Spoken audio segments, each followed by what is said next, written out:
Welcome back, dear friends in Christ, to another episode of the Journey Through Apostolic Succession. CCC 880.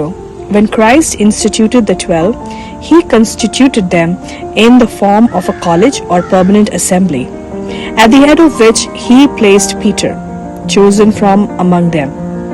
Just as, by the Lord's institution, Saint Peter and the rest of the apostles constitute a single apostolic college, so, in like fashion, the Roman Pontiff, Peter's successor, and the bishops, the successors of the apostles, are related with and united to one another.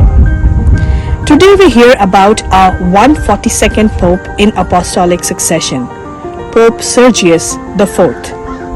He was born Peter around 970 and grew up in Rome. As he grew older, Peter displayed pious tendencies and a quiet confidence and leadership style that ultimately inspired him to join the Benedictine Order. Over time, he moved up in the ranks of the clergy. In 1004, Peter was consecrated Bishop of Albano, a town not too far from Rome, by Pope John XVIII. Now, a few facts about Pope Sergius IV. Sometime beginning of 1009, Pope John XVIII gave up his duties as leader of the Catholic Church. During July of that same year, the former Cardinal of Albano, who was named Peter, was elected as Pope.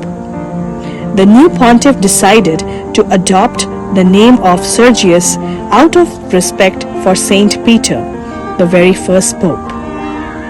Papacy of Pope Sergius IV began on July 1009. Papacy ended on his death in May 1012. Pope Sergius IV was succeeded by Pope Benedict XVIII.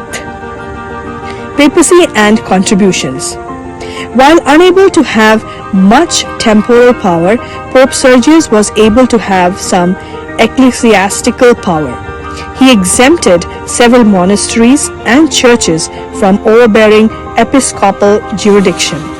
Many bishops were noble men and had a sense of power that outweighed their spiritual bounds.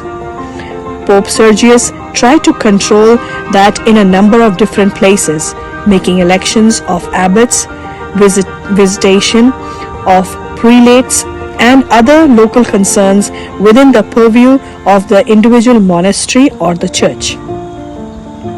Though his own temporal power was small, various nobles placed their lands under his protection. He presented himself as a great friend of the poor in a time of famine. Next, about his death. Pope Sergius died 12th May 1012, aged about 52. He was buried in Lateran Basilica. Thank you all for listening, and as always, please stay tuned for our next episode. Please like, share, and spread the word to everyone around you. For Christ and for the Church. God bless you all.